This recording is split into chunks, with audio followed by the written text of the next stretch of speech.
Dari slide sebelumnya ya, dari penyederhanaan yang sudah dilakukan, kita dapatkan bentuk berikut ya, rho dikalikan dengan turunan kedua nu terhadap rho ya, dan seterusnya sama dengan 0 ya. Di sini kemudian kita namakan dengan i ya, misalkan kita namakan dengan i. Nah, yang mau kita lakukan sekarang adalah bagaimana menyatakan nu dalam suatu deret pangkat ya. Ingat bahwa nu merupakan fungsi dari rho ya. Nah, apabila nu kita nyatakan dalam deret pangkat ya, maka bentuknya kurang lebih seperti ini ya. J sama dengan 0 sampai tak hingga si sub J ya dikalikan dengan rho pangkat J ya. Nah, kemudian kalau kita tinjau ya di persamaan ke I, kita lihat kita memiliki turunan kedua dan turunan pertama dari nu. Oleh karenanya di sini kita juga harus nyatakan deret pangkat ini ya, nu ya, sebagai turunan pertama dan keduanya pula, seperti itu ya. Maka kalau misalkan di sini kita mulai dari turunan pertamanya ya, maka kita bisa tuliskan seperti ini. J sama dengan 0 sampai tak hingga ya. Turunan pertamanya berarti di sini J ya. J dikalikan dengan C sub J dikalikan dengan rho J dikurangi 1 ya.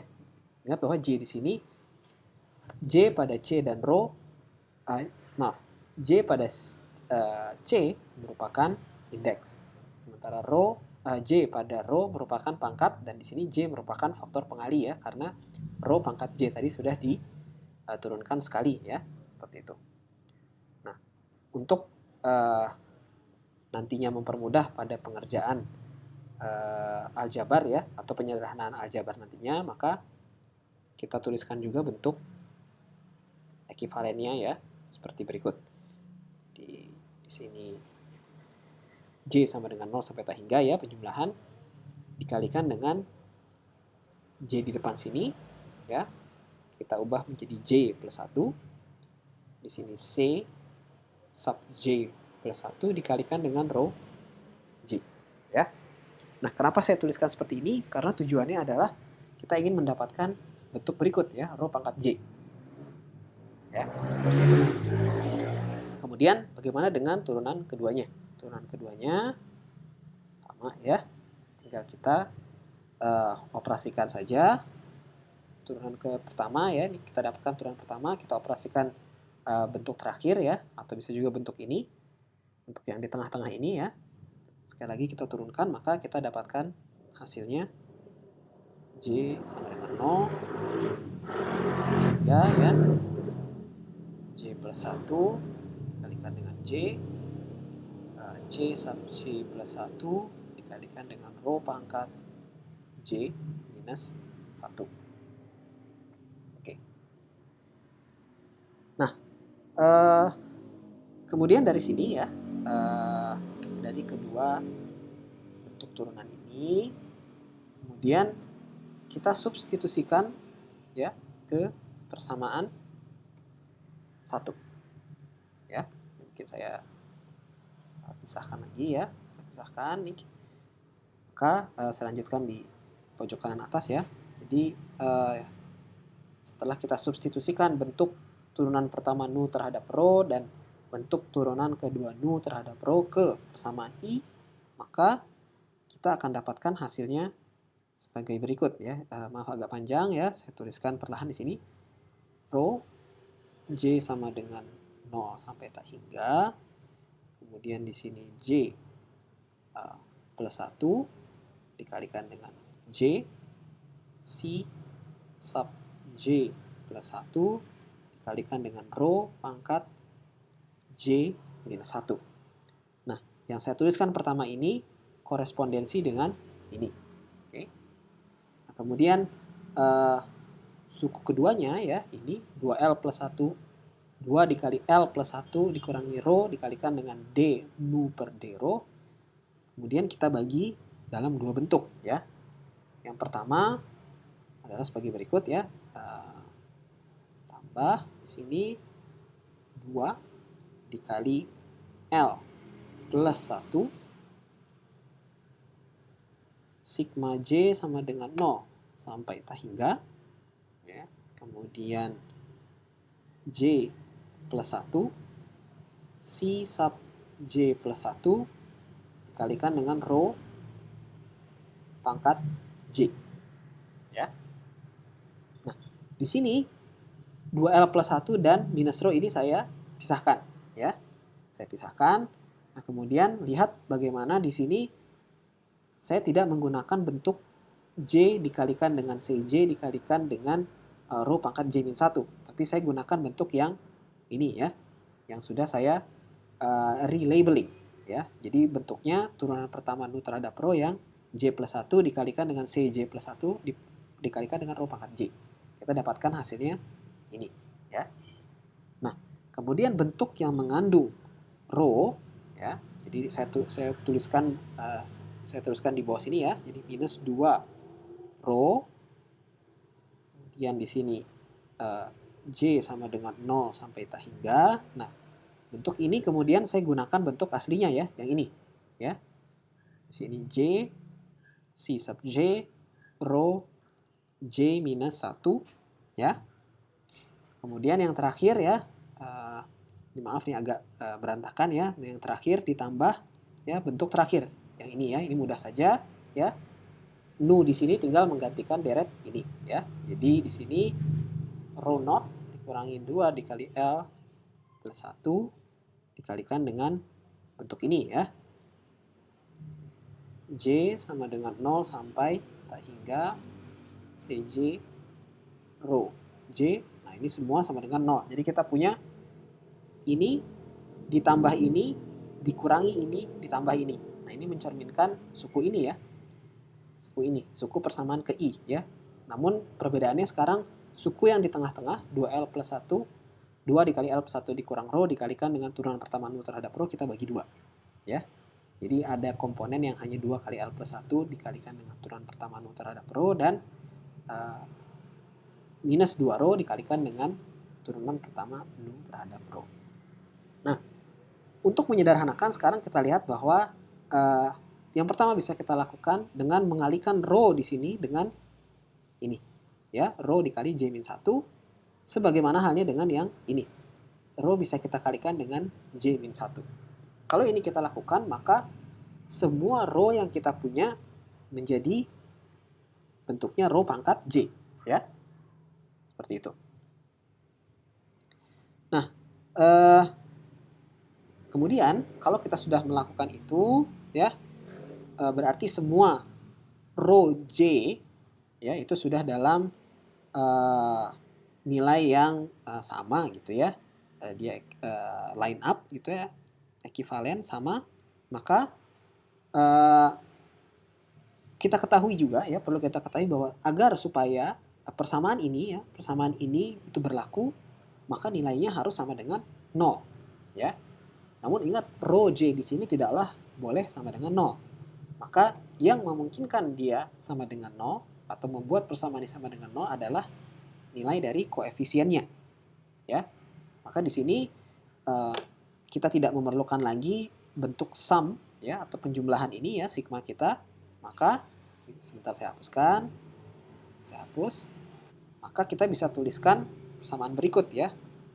Jadi yang kita ambil hanya koefisien-koefisien yang ada di sini saja ya, koefisiennya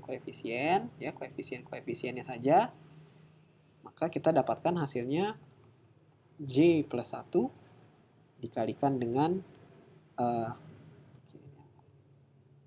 oke, saya tulis agak ya.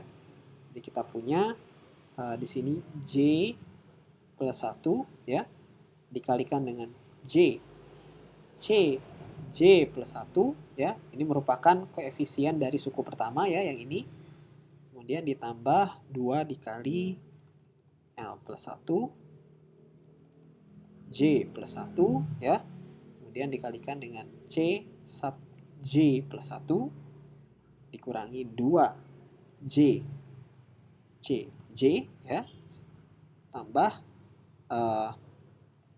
rho naught ya dikurangi 2 dikali L plus 1 dikalikan dengan CJ ya sama dengan 0 ya. Ini CJ sama dengan 0. Oke. Nah, lihat kita punya di sini koefisien CJ plus 1, CJ plus 1, CJ dan CJ ya. Jadi kita punya 2 CJ plus 1 dan 2 CJ. Nah, kalau misalkan sekarang kita susun ulang persamaan ini ya, maka kita punya bentuk berikut ya. CJ plus 1 sama dengan 2 dikali J plus 1 plus L ya dikurangi rho naught ya, ada rho naught di sini per denominatornya adalah J plus 1 dikalikan dengan J plus 2L ditambah 2 dikalikan dengan CJ. Nah, saya pikir kita cukup familiar ya dengan persamaan berikut. Inilah persamaan yang kalau di quantum harmonic oscillator kita kenal dengan recurrence relation ya, atau relasi rekursif ya, dimana kalau kita misalkan mengetahui nilai CJ, koefisien CJ, maka kita bisa mengetahui nilai koefisien dari CJ plus 1 ya, atau koefisien setelahnya. Nah, namun bedanya di sini kalau dalam quantum harmonic oscillator satu dimensi, kita ingat bahwa CJ di sini itu sama dengan dikalikan dengan sebuah faktor ya, tentunya faktor di sini itu sama dengan C sub J plus 2 gitu ya. Bukan plus 1. Oleh karenanya maka muncullah even and odd series ya pada kasus quantum harmonic oscillator satu dimensi. Namun di sini kita tidak menghadapi kasus tersebut ya, di mana di sini CJ dikalikan dengan faktor tertentu ya, di sini sama dengan CJ plus 1. Oleh karenanya kita harapkan solusi yang kita dapatkan ini dari persamaan rekursif ini itu menjadi lebih mudah untuk diselesaikan. Dari slide sebelumnya ya, kita sudah dapatkan bentuk rekursif ya, atau persamaan rekursif berikut ya. CJ plus 1 dikalikan dengan 2J plus 1 plus L dikurangi rho naught dan seterusnya ya.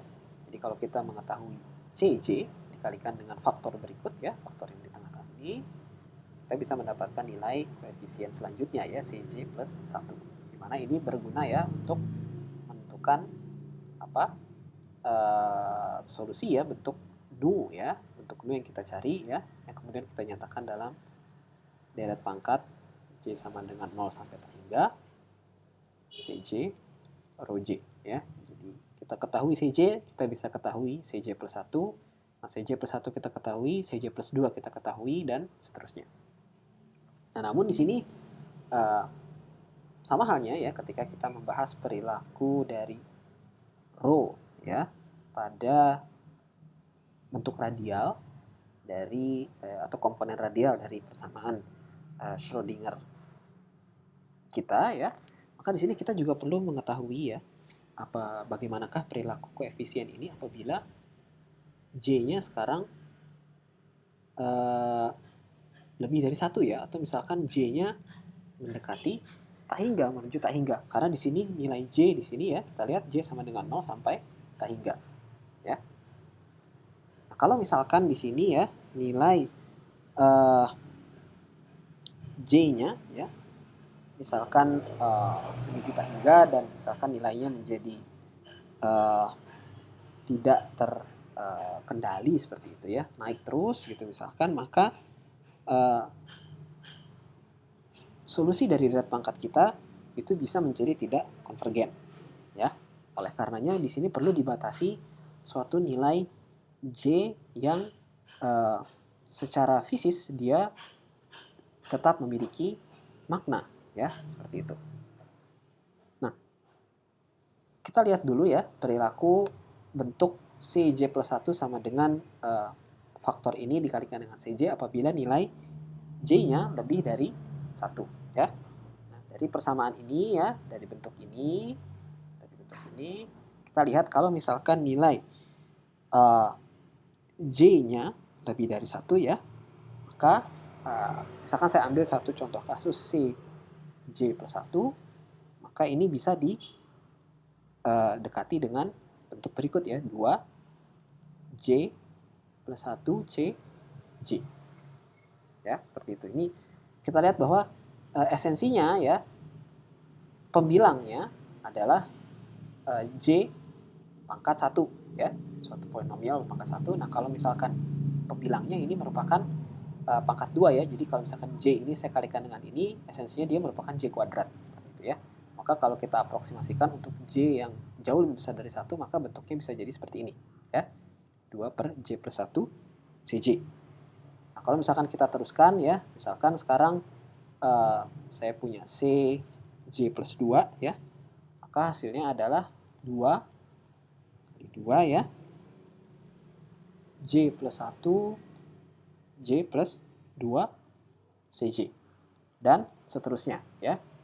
Silahkan dicek ya. Kalau misalkan ini kita teruskan, maka kita bisa mendapatkan formulasi umumnya menjadi seperti ini. Jadi CJ ya sama dengan 2J ya per J faktorial dikalikan dengan C naught ya. C naught ini berarti ketika J-nya sama dengan 0.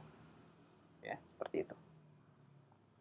Nah, ini J ini indeks yang ingin kita cari gitu ya. Misalkan C3 ya berarti 2 dikalikan dengan maaf di sini kurang jelas ya. Tapi di sini maksudnya bukan dikali ya. Maaf. Oke, ini pangkat ya. Jadi 2 pangkat J ya. 2 pangkat J per J faktorial dikalikan dengan C0 ya. Nah, kemudian ya dari bentuk terakhir ini ya, ini bisa kita nyatakan ya, kita bisa nyatakan dalam maaf sebelum ini. Oke, untuk J adalah ini 2 pangkat J per J faktorial C0 ya. Nah, kemudian apabila ini kita masukkan dalam nu ya, nu sebagai fungsi dari rho ya, kita ingat bentuknya ini ya, bentuk awalnya, maka kita dapatkan hasilnya berikut ya. Ini didekati oleh ini C0 ya. Kemudian penjumlahan dari J sama dengan 0 sampai tak hingga 2 pangkat J per J faktorial dikalikan dengan sini rho ya, rho J. Oke. Nah, silahkan cek ya bahwa bentuk ini itu bisa kita dekati oleh bentuk berikut ya, bentuk pangkat berikut. E pangkat 2 rho ya. Nah, saya bagi 2. Kita ingat solusi kita ya. U sama dengan yang mau kita cari ya, U sebagai fungsi dari rho sama dengan rho L plus 1 pangkat L plus 1 E pangkat min rho dikalikan dengan nu rho ya. Kalau sekarang kita masukkan nilai ini ya, maka kita dapatkan hasilnya adalah U ya, rho sama dengan sini C0 ya, rho L plus 1 E pangkat min rho dikalikan dengan E pangkat 2 rho ya. Nah, dari persamaan terakhir ini kita lihat ya, di bentuk terakhir kita memiliki bentuk ini, E pangkat rho ya. Nah, bentuk total ini ya, jadi U rho sama dengan C0 dikali dengan rho L pangkat L plus 1 dikalikan dengan E pangkat rho. Secara matematis ini merupakan solusi yang valid ya, sebagai solusi dari persamaan diferensial kita ya. Nah, namun di sini lihat bahwa sekali lagi kalau misalkan rho-nya menuju tak hingga ya, maka kita akan memiliki suatu fungsi yang not square integrable, yang artinya dia tidak memiliki artian fisis ya dalam konteks mekanika kuantum. oleh karenanya ya, agar persamaan terakhir ini ya, solusi ini ya memiliki makna fisis dalam konteks mekanika kuantum, maka nilai deret ini ya, kembali ke deret ini ya haruslah terputus ya pada suatu nilai pangkat maksimum ya, atau nilai rho maksimum seperti itu. Nah, ini juga sama dengan konsep yang kita gunakan ketika membahas sekali lagi quantum harmonic oscillator pada bahasan satu dimensi ya. Nah, ketika kita menentukan nilai maksimum dari deret solusi deret kita, maka konsekuensinya solusi kita akan bersifat tidak kontinu ya, tapi bersifat diskrit atau terkuantisasi.